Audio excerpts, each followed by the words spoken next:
Well, good afternoon, everybody, and welcome to the Legends of Vinyl Chat, Legacy Chat, on this Saturday, rainy day here in Saturday on Florida. What else is new, right?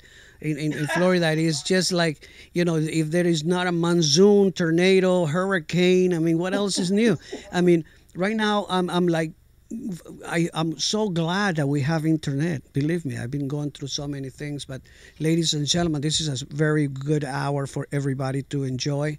And thank you for joining us. We're going to spend 1 hour with an incredible, talented sisters. We all know about them, but we don't know a lot of little details that they're going to tell us because we are curious. We want to know, right? Inquiring Minds wants to know. So we are ready to welcome because I don't want to waste any time. If you guys remember, I mean, the group from the 80s, and I want to tell you, I have their records and they're right here and they're my property and I play them all the time and I love them because guess what? There is no expiration date in any of these records. So guess what? You're supposed to be playing them over and over. And you know what I'm saying? So look into your archives and pull them out and play those records. Ladies and gentlemen, I have the pleasure to have with us today Denise Wilkinson, Dolores Milligan, and Benita Williams, the Ladies of SKYY. They're right there. Yay! Hey. We're here with you finally! Yay! Fantastic, fantastic. I am so happy and honored to have you ladies because I've been telling the history is there, but a lot of people don't realize how everything started. And the Legacy Hour is exactly that, to let the people know about our legacy. I mean, we needed to start sometime, especially like you ladies going back to the high school days, and you guys were involved in it, and you were it started with brass construction. I mean, I don't want to get into that, but wait a minute, I'm like getting goosebumps over here for crying out loud. So, Denise Wilkinson, Dolores Milligan, Benita Williams are the original female vocalists of the hit R&B funk group SKYY. Their musical career spans over than 30 years. With their 13-year association with SKYY and the subsequent remakes, remixes, and samples of their music, the Dunning sisters stand in their rightful place as the founding female of funk, R&B, dance, club, and hip-hop music. Yes, they are, and they were also, we had the honor to have them in our Legends of Vinyl Hall of Fame inductees in 2017, if my mind recalls correctly. 2017. Wow, that's hard for me to remember, but I'm surprised. So this is one thing that I am so happy about it, because now you can tell the story on your own. And please tell us and go back as far as you can. I mean, I don't mean to impose upon a lot of little things, but yes, I do. I wanted to know. Yes, he does. Yes, but not really. Yes, I do. I want to know. Are you trying to say we won't remember? No, that's me. I'm sorry, but I'm the one with the senior problem, okay? I'm the one with, so, let's go back to those days, because we had fun when we were in high school, but the talent that you guys had and being together and so on, and then you had this, you were in front of the mirror with the hairbrushes and singing with like microphones and stuff like that, and then all of a sudden you went to forward, and then it's your turn. Well, Bonnie tells the story the best about the microphone and the hairbrushes and Yes, well, we lived in the project, and our mom had a full-length mirror on her closet door. Right. And so we used to get in front of the mirror with the hairbrushes and start singing. And sometimes we would sing 3 different songs at one time, which Drew used to drive our poor mother crazy. She was like, okay, be quiet, you go in your room, you go in your room. But we knew from then that singing is what we wanted to do because it was Martha and the Vandellas, the Supremes. There's so many female groups at that time. That's right. That we used to. Patty, Maxine, and Laverne. We even go back to that. We were influenced by the Andrews sisters, the McGuire sisters. Why not? I know these will be maybe people that, you know, some listeners won't know who they are, but these were the women who you would see mostly on television when we were very young. And in movies, right? They used to be in the Abbott and Costello movies all the time, and the Marx Brothers movies. And we loved the harmonies. We loved the sound of that. So, of course, when the Motown sound really started to come up, that's around the time when we were in high school, and we were very fortunate. It was like the Shirelles and those people. The early 60s, right? Back in junior high school, actually, where we just used to watch these women and just emulate and think about one day, you know, being like them. We were very fortunate in high school and in junior high school. Actually, we always belonged to chorus. In school. And so we were fortunate to have been taught proper singing techniques, especially in our high school chorus. We always credit Miss Lynn with being the person who... Miss Lynn. Antoinette Lind will never, ever forget her. She was the person that we all were trained by in terms of vocal singing and choral singing in high school. But we were very fortunate to attend a high school that had a very rich music program. So they had a band, they had a jazz band, they had an orchestra. We had boys chorus, girls chorus, mixed chorus. We had a little smaller jazz ensemble. So we learned a wide variety of styles of music as well. And they were basically grooming everybody for something that was called all city chorus. Sadly, now they don't seem to have in the schools nowadays as rich a program available. And as a matter of fact, in some schools, there's no programs of these types available. That's a shame. We were very fortunate that was a big part of it was a whole wing. Our high school was brand new when it was built. And when we first went there, and they had an entire wing that was strictly dedicated to the arts, for the music. So we were active in that, very much so, as well as something called Sing, and we also had a talent show every year. Spring chorus, winter chorus. We had, you know, it was just always opportunities while we were in school to sing. And we were lucky to be to experience those years. Really, a lot of people don't realize that in the 60s, the incredible talent that was, and we had it all, from Motown to R&B to gospel music to rock and roll. I mean, wow! I mean, it was like a monumental amount of education for all of us who had a little talent in it. You know what I'm saying? But it's unfortunate all of that is lost in so many ways, and we're not really. I mean, I say we because we should step up to the plate and kind of do a little bit about it. You know, about that when school. So maybe we may have some influence in educating the kids. And that's why I always do. When I do a charity, I target the kids because they are really not being paid attention to, and we raise we raise funds for them. Untapped talent.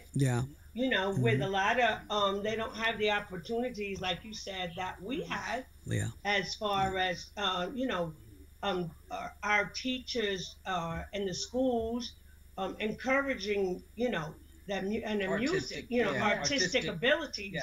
And so even fine arts, you know what I'm saying? Not just music, the musical arts, but all of the types of things that were available to us back then are just, those are the first programs that have been eliminated. So I just met a gentleman who works at one of the theaters out here, and he said for the city of Newark in particular, his goal was to be a substitute to what's not in the schools now. He's using the paper mill theater as a hub, Right. and he's trying to get the kids who are artistically inclined to now come to that spot. Of course, COVID is slowing down. Everything. Yeah, his ability to really bring that to fruition. Absolutely. We were just very fortunate that was a breeding ground and a place for us everybody to show our talent. And when we sang in talent show, we actually had a band that used to perform behind us. Yes. Right? It was guys from the school that played in the school band that we had put together. And oddly enough, our keyboard player, his name was Jimmy Smith, and he was so good. He didn't even read music. No, he didn't read music. He played by ear. Yeah. Oh, wow. Yeah, but back in the day, a lot of people did, learn by, Yeah, that's true. It seems like everybody in the industry is from Brooklyn. You guys were born in Brooklyn, right? Born at the market. Well, yeah. Okay. Brooklyn was a huge hub by the time, and this is post high school, of course. Yeah. Brooklyn was a huge hub for its own style of funk music. Yeah. Like you mentioned, Brass Construction, Crown Heights Affair, BT Express, all of these groups. I knew them all. Yeah. Out of they lived in East New York, Brooklyn. We grew up in what they call the Bedford-Stuyvesant section of Brooklyn.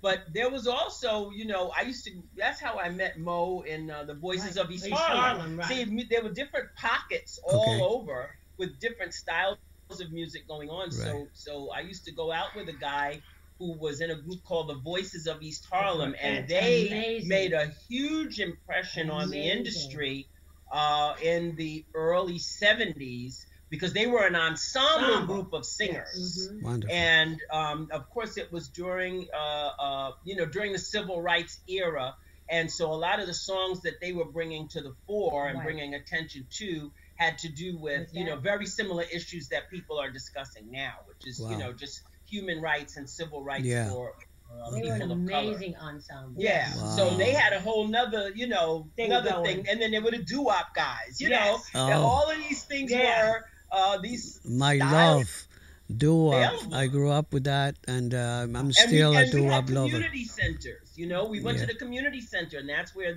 these shows were, were mostly put on in the community center. That's so wonderful.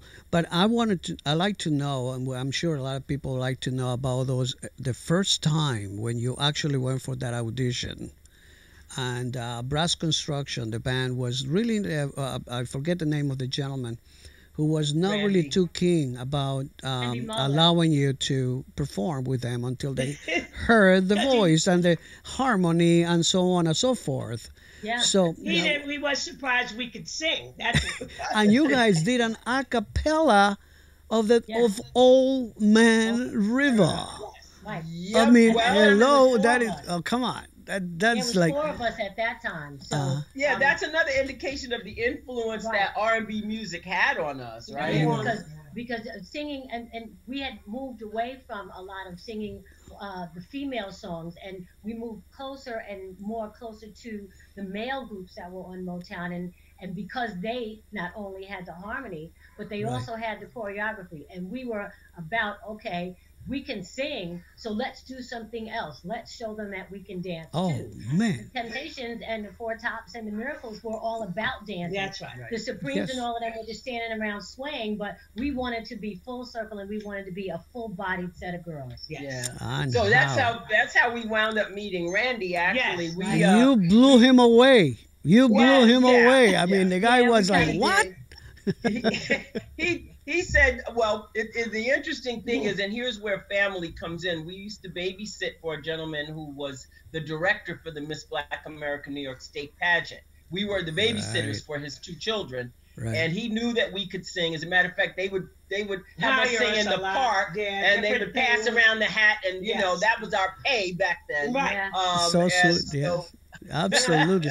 So you guys became the opening act for Brass Construction. Yes, That's correct. And those days, Brass Construction was one of the hottest bands. Oh, I never forget it. We're talking about 75, 76. Yes. Moving, one of the records, and I forget the other one. You see what happens to me? I think too much. I mean, I feel the same. and I'm just thinking about what was going on in my head. What song was there? Moving was the other one. Tudum, tum, tudum, tum, tudum. Oh my God! But oddly enough, we not only opened for them, but Randy Muller also had us do some background on some of their albums. Right. So some of those background vocals are the three of us as well. Mark Radis, you also perform background on that. If you like it, join them. If you something, join them. That was a hit. Yeah. So it was Charles a great. Erlin as well. Yeah. Jazz artist Charles Erlin. We did background for him as well.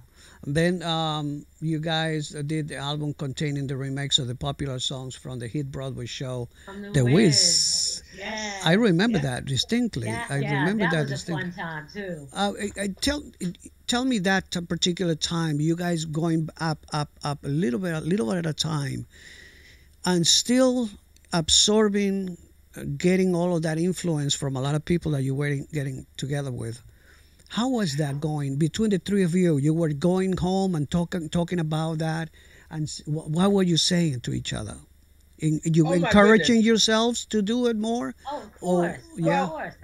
Listen. My mother, who's the pivotal person in terms of who we are and how we interact with one another, always kind of taught us to move together toward a common goal.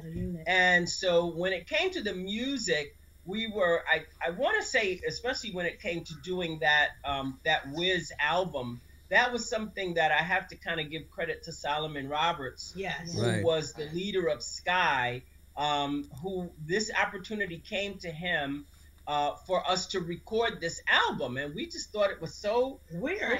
Yeah, we were kind of like, wait a minute now.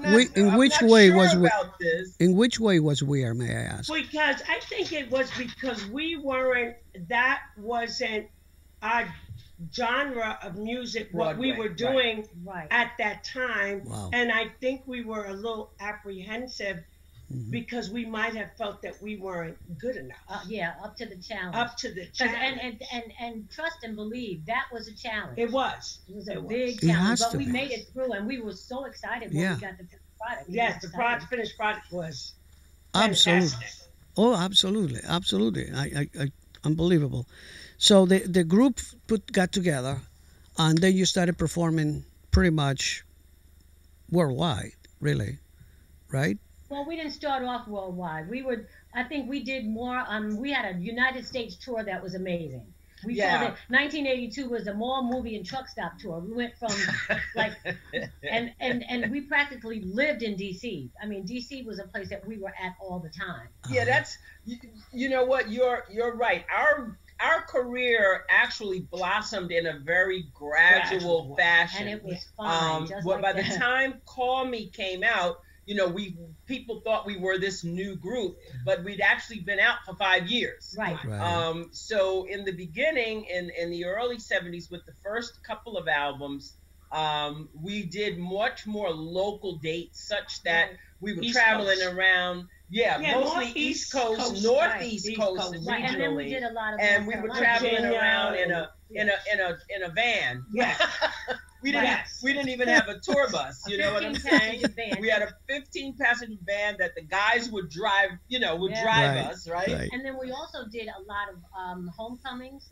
We did A&T colleges, Florida A&M, and that had a really good friend of ours, Cynthia Delahaye, who was the president of our fan club at A&T, and it was like we've been friends ever since. Oh, but I think what happened was, like Denise said, it took 5 years for us to really take off. But as we would do shows, people would know the song, but didn't realize that it was us, it was SKYY who made the song. So it was really weird for people to be like, oh, I didn't know you made that. Really? So it wasn't until people really started hearing us perform and realizing, oh, I remember that song. Oh, that's your song, that we really started to take off. And you guys were already on South Soul Records. Yes. Right. Yeah, South Soul had to be able to do heavy promotion about the group and this and that. We at the record pools and the disc jockeys were getting the product, and we were pushing those songs at that particular time. I was at the Copacabana in New York City. I was DJing there. Wasn't for you guys. Yeah, Well, we were definitely making that decision to play because people were absorbing it like crazy, and it was so cool. Everything about it, Sky, was just perfect, a perfect. So I'm surprised that actually South Soul Records really didn't push it as much as other, as other. Well, groups. it's interesting. We don't know. Hindsight is always 2020. So when we were signed to the label, we were sort of the last act that was signed to their label. So they had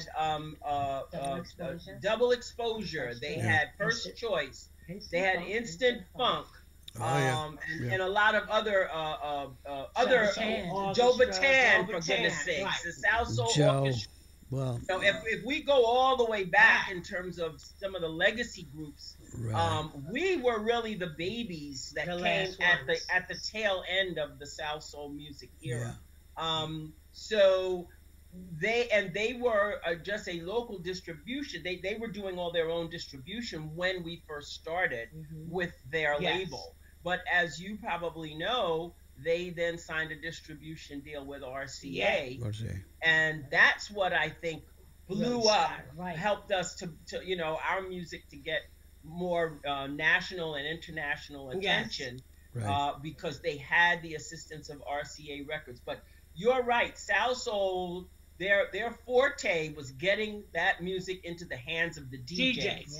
And I love that. You know what I mean? Because you guys played us and you loved us, and that's what kept us bubbling, kept our music popular.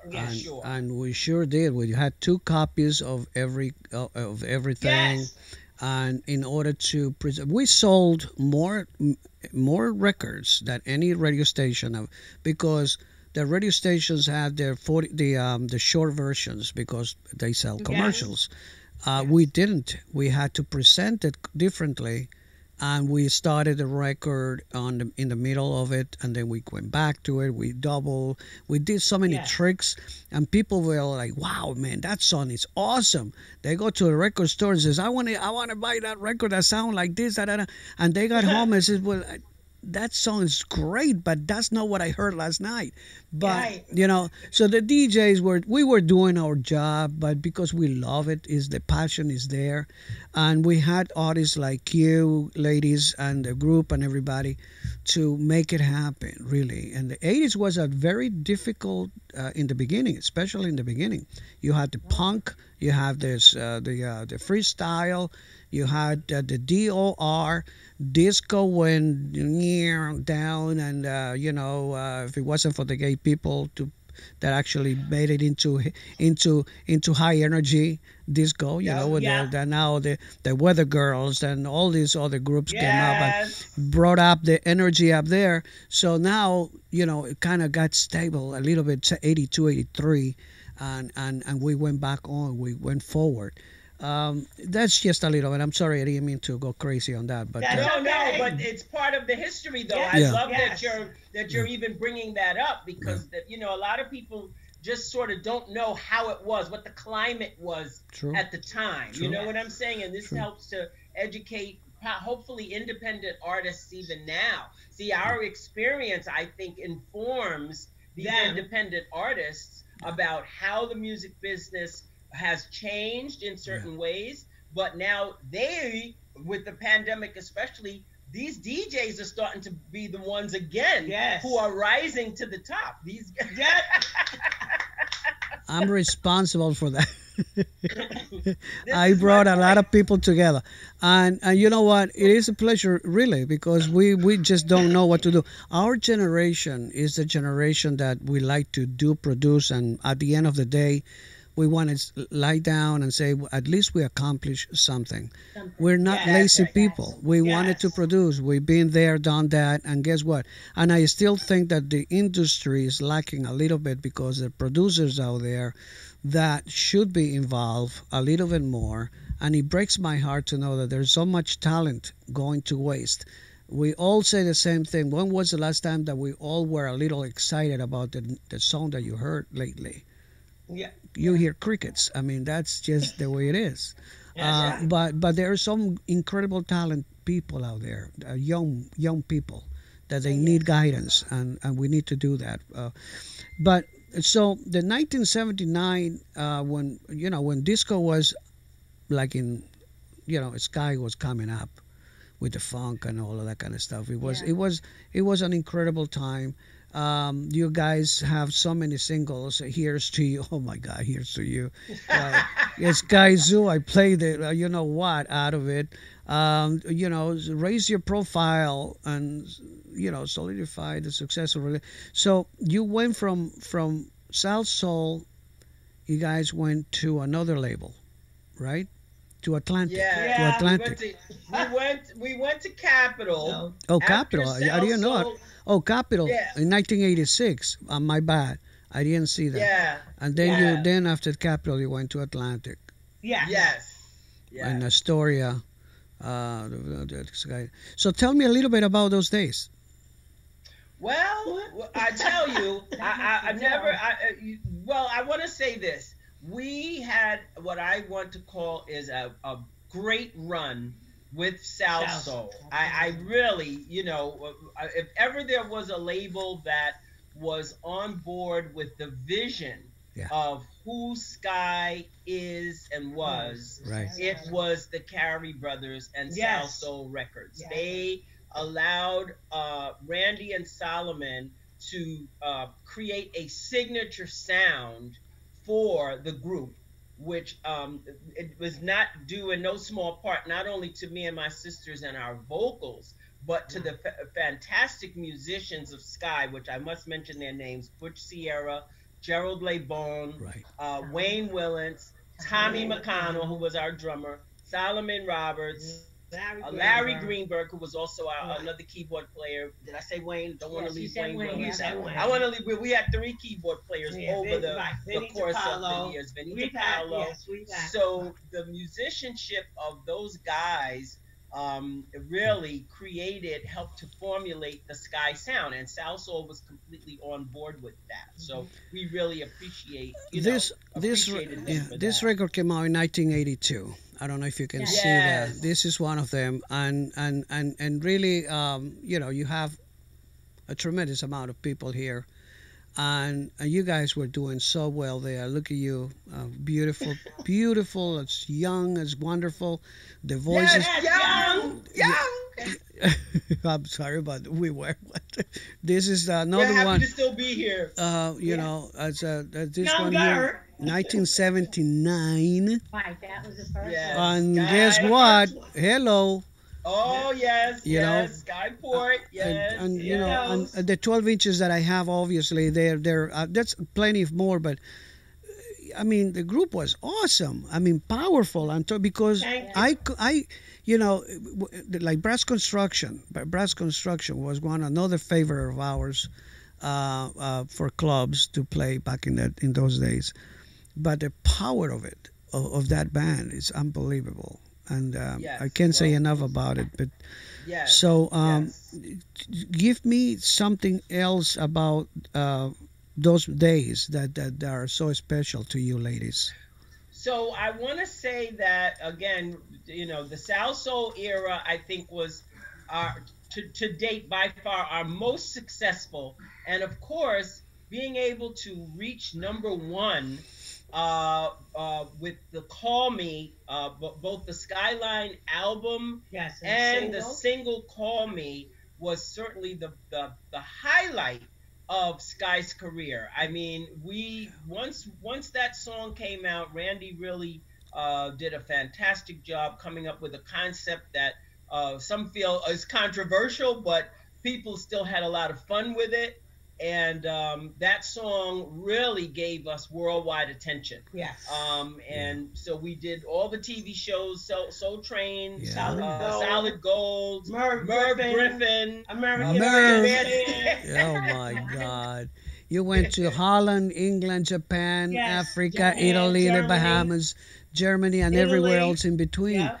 Yeah, I mean, those were the days. I mean, people were, you know, and to this day, Europe still appreciates the product that, you know, because I know when I went there, my jaw went to the ground because first of all, I didn't realize how popular disco still is, or funk. It still is as far as in Europe, in Italy especially, when I performed last year in Italy, and they loved us. They just can't get enough of it. And when you play a song, you know, like "Call Me" and you know all of those, they just freak out, man. They just love that. We did a show in France in 2015, and we were blown away by the response of the people there. Amazing. You won't believe that people were bringing albums in bags. They had all the albums, and they wanted us to sign. We spent almost 2 hours after the concert signing autographs for, you know, because people brought their albums. And that's, like you said, that's when we came to really realize the impact that funk music in general, because they love funk music. Yes, they do. And the writers, even the writers of music there, try to emulate the funk sound of American music. The main 2 disc jockeys in Italy, good friends of mine, the whole sets it's all funk. It's all funk. Wow. You don't go beyond that. I noticed, and I respect that, but that's just the way their history is all about. There's nothing 128, 130, 100. You know, it's all really cool. You know, very cool, sophisticated kind of funk, beautiful. Yes. Yeah, and I really appreciate that kind of talent of disc jockeys over there. They learned a lot from us. Obviously, we gave them the product. And they ran away with it, you know. Are you planning to? I hope that we're all planning to continue. You know, we're planning, obviously, but to go back maybe next year, hopefully, keeping our fingers crossed, and we can go back and do our thing, hopefully, you know. But it's just the way the world is, and you know. So you know, before the 1991, when the Sky disbanded, and you know. Any stories about that when it came the day that everybody was like, okay, so we have to go our separate ways for a little bit, you know, after all this? Well, we weren't that calm. Surprise, yes. Who brought this? Who said? Who was the person who said it? Who brought the question about disbanding? Who did that? And listen, what it was we were waiting for to be signed to another label. Once we did our 3 albums for Atlantic, right? Which we felt was successful. Yes. However, Atlantic, there was a whole new genre of music that was starting to come into play, which was the hip hop era of music. Oh, yeah. And so bands were no longer in the forefront of the music scene in the minds of the individuals who were running the industry. Yes. People have to understand that sometimes it's not about really the quality of the music, but it's where they think they're going to, where the labels feel that the money is at. And so we really, like, when I think about Atlantic, it was a lot of pulling teeth creatively. Yeah. They wanted us to kind of go down a slightly different path from what we had been used to doing when we had a little more creative freedom at South Soul. So if you listen to the last 3 albums that we did for Atlantic, while I think it's some of our best vocals ever, it seems to not have resonated, I think, with the masses as much. So it might have seemed like a lot of it was getting away from the Sky sound, and so I think sometimes it wasn't. People weren't hearing that Sky sound. Right. It wasn't So what they were accustomed to, and like Denise said, music was going in a whole different direction. Totally. We didn't, we weren't. We were just sort of unaware that all this was happening because we just felt like we were putting out the best possible product that we could put out. But there were business conversations going on sort of in the background that we didn't become privy to until after the fact. So we were all just kind of waiting like, okay, so Atlantic didn't pick up our option. So we're going to go get another, there'll be another label. And that wasn't the case. Yeah. Forces in action, like I said, that we were unaware of. Part of, I think, for us, it was always about just singing and being artists. Yes. We were not business people. At that time. We're better now. You learn a lot through the process. Yeah. You have to. Absolutely. And everybody's on the same page now, and going forward. We have our eyes on the ball. Yeah, but stronger, because one of the things I'm so in love with you guys because I saw you perform. I've seen you perform. Who does the choreography of the three of you practice, and who? Because you're still so wonderful. That's the whole thing. I mean, there's the full package. When you're on that stage, you're on control. You're on the control and command of the whole thing, and you moves in a certain way. The moves that you have, and the in sync of the. Obviously, you are sisters. I mean, come on. But one thing is being a sister, another thing is to being on the stage and doing your thing. I mean, so let me ask Dolores. Dolores, how do you cope with this? Well, it's a natural. It's just a natural change. It comes naturally. We all work on the choreography. Everybody has some input. Yes. Even though my daughter and my granddaughter have also, when we needed to revamp a step because it was so old and so outdone, or a little bit more difficult for us to do now that we're older. Yeah. We have this family input, and we all work on it together, and we work it until we get it right. I remember we had one of our choreographers, Douglas Frazier. There was a show that we had done, and somebody took a picture of us, and he had it over his bathroom wall. And when you looked at this picture, everybody's arm was in the same spot. Our earrings were swinging at the same time. It was unbelievable. Yeah. And we strive to keep that same unity, and that same unification when we're dancing now. Yeah. So a lot of times, if we have our hands on our hips, we say, okay, with fingers forward, are we doing this? We have to make sure that everything is exactly like it's supposed to be. And people are surprised when they see us that we are still dancing. Yeah. And still that's what I'm talking about. Yeah, I mean, yes, that's what I'm talking about. It's a lot of Epsom salts and then get Advil. I love that. We rehearse. I mean, we don't fool around. If we know that we have a gig, that's a half hour. I don't care if it's a half an hour, hours, whatever the amount of time. All in. Focus into it, the performance. Right. Totally. Right. We might spend one rehearsal just chatting, and then we say, okay. There's always the first rehearsal where we just talk. It's a meeting. What are we wearing? And then we say, and then we get to it and practice our routine. But it comes through loud and clear and perfect, and everybody goes home with a smile from ear to ear. Because everybody got what they came to what they paid for. That's right, what they paid for, exactly. So Dolores, let me go to Denise and see what else you wanted to add about. I know that who leads there. Oh, everybody takes a turn in leading.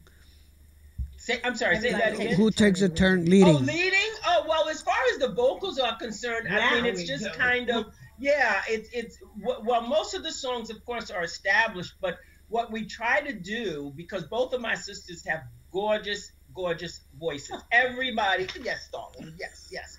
Everybody in this group can sing, okay? Yeah. And so we, one of the songs that I particularly love, where we actually share vocals, Let Love Shine, we added that to our repertoire, which gives Bonnie a chance to show her beautiful voice. You know what I'm saying? Yeah. So that everybody, I mean, we don't sound this good because only one of us can sing. All three of us have really great voices. Fantastic. Dolores is our beautiful When You Touch Me ballad sweetheart. You know what I mean? Yeah. And Bonnie has this little bell voice that, you know. Yeah, Bonnie, I know that. Her arm a little bit that. to sing, but she's fantastic. I have kept my eyes on you, Bonnie, because you know let me tell you. I see you. No, but tell me a little bit about because I've seen you, Bonnie. You know you're there doing your thing, and guess what? It's beautiful. I love it. Give us a little. How would you like to be? I mean, I know this is a wonderful group. The three of you make a wonderful group. How would you like to be remembered about the three of you? How would you like to be remembered? Yeah. Oh, well, I think first and foremost, I want people to remember us as three sisters who really were about family and who really care about each other. And we also care about humanity. Family is like, to us, the most important thing in this world. As you can see, Austin's big head popping into the screen. We need to acknowledge Austin. By the way, we need to talk about Austin because he's a big part of this. We always talk about Austin. Austin. Yes, we are we are happy to be the last sister trio. I think, you know, we're very grateful. I should say we're grateful to be a trio of sisters where all of us are, thank God, still here. Yeah. We still doing what we do. We have our modicum of health and strength. You know what I'm saying? Yeah, and we just want to be remembered as the nice people that we really are. Nice. You know, we're not arrogant people. Kind. We're approachable people. Right. And when we bring you into our circle, you're in. Right. Yes. Because then we start giving out nicknames and aliases. And we got a nutty. That's freaking awesome. That's so cool. I love it. I know. You're gonna have to get one for him. Yeah. No. Oh my God. I can only imagine what you guys are gonna forget about it. I don't want to know. And let you know. No. We're gonna ponder it and then we'll share it with you later. All right, you had to do something with freaking long hair or something. I don't know, whatever.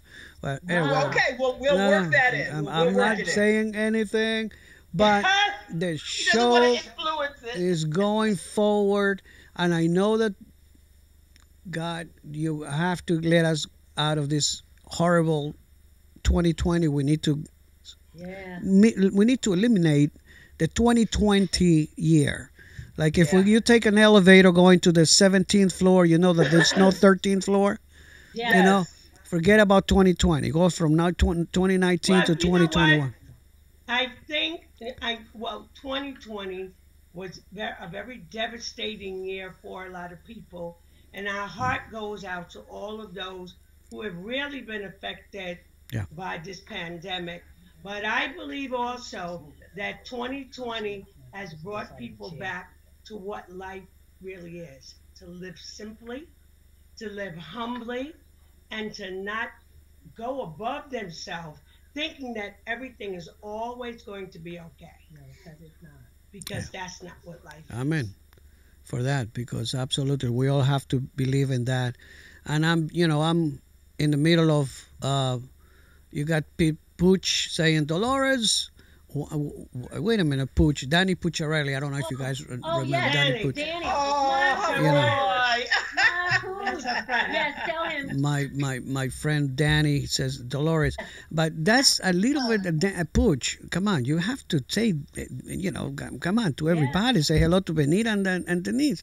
I mean, come on. We know where we stand. I mean, come on. I mean, pooch. I mean, you're embarrassing me. I mean, you're my board of director. After all, you have to say hello to everybody. There's something between Pooch and Dolores. I don't know what. That's right. That's right. We have a special bond. Yep. Oh, Pooch is Pooch. I love Pooch, and I don't care what anybody says about Pooch. That's I love him. When I grow up, I want to be just like Pooch. So cute.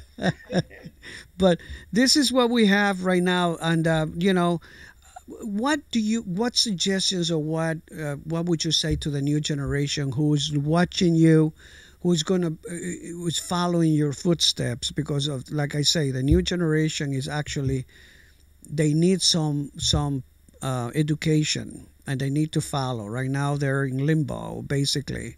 It's not easy to pick up. We have the Ladies of SKYY to follow, because what they have done from the early days as teenagers and so on.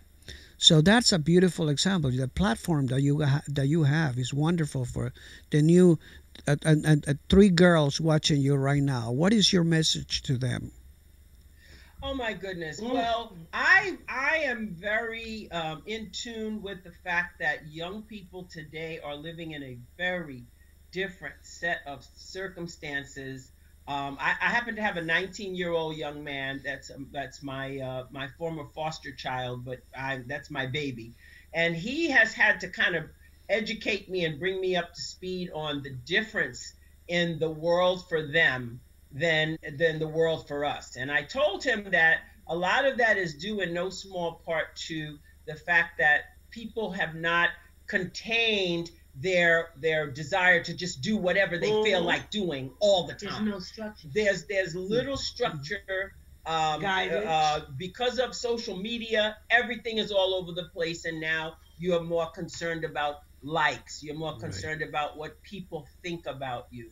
You're more concerned about people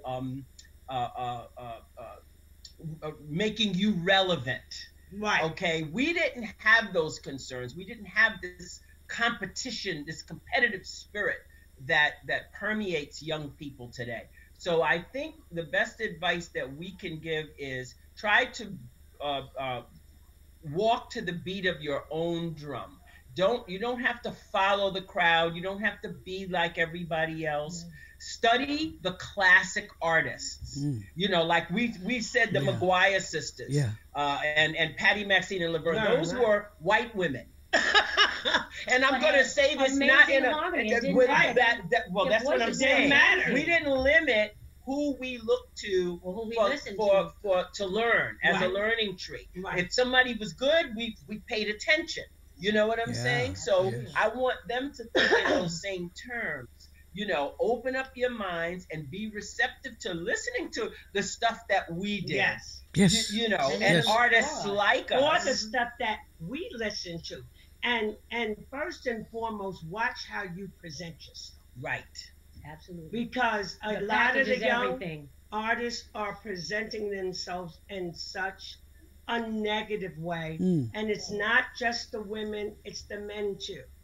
So watch how you present yourself. Watch how you be and have some integrity about who you are as a person.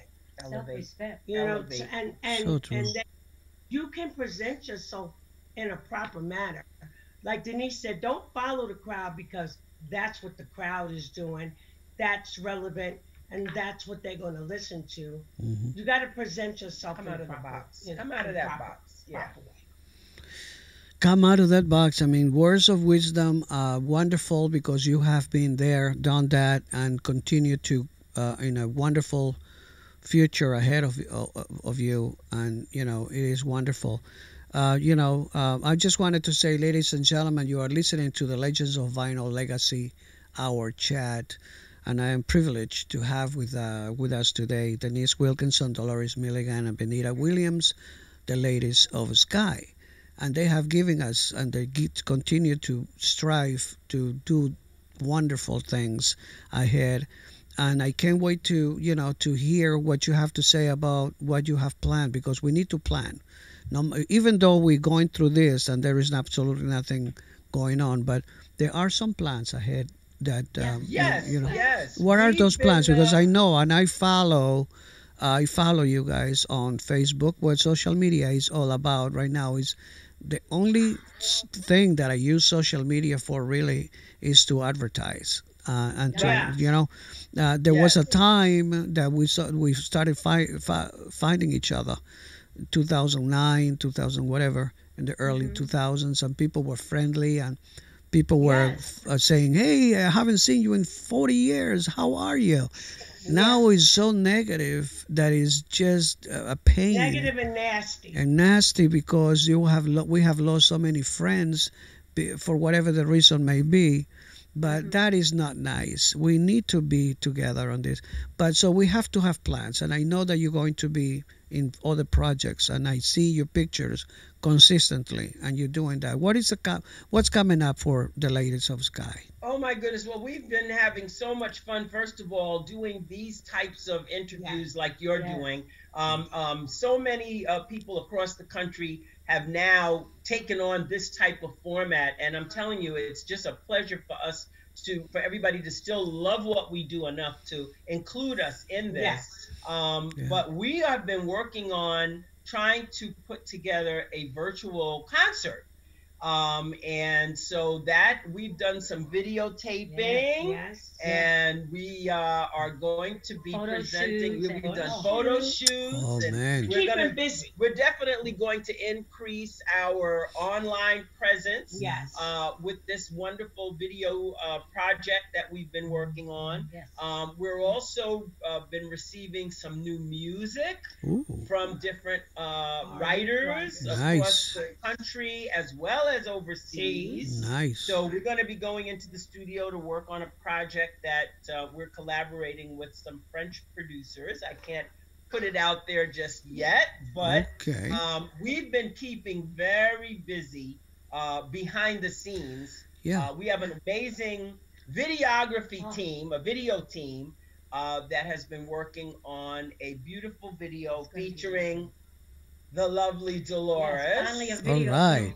All right. It wasn't done when it first came out. So. Yes. That's been a real ride. Videos. So now we're working. I think that this, because the whole world has changed, and it's going to be very difficult for club goers. Clubs are not going to, they're not like they were. The whole thing has changed. I say it over and over. Concerts, yes, because they're open areas, but clubs, as we knew, clubs, they're gone.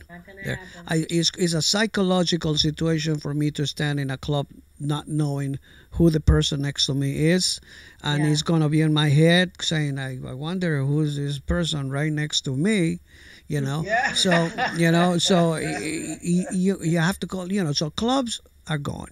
This, I believe that the internet, what you're saying is different. That's why I bought this radio, because I bought it for that particular. That's why I have all these wonderful people to come together and stream and do shows and do so.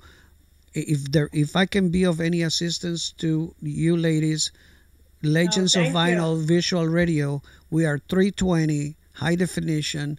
And all of that for the people who belong to this Hall of Fame organization, and I need to continue to try, right? Is for our legacy.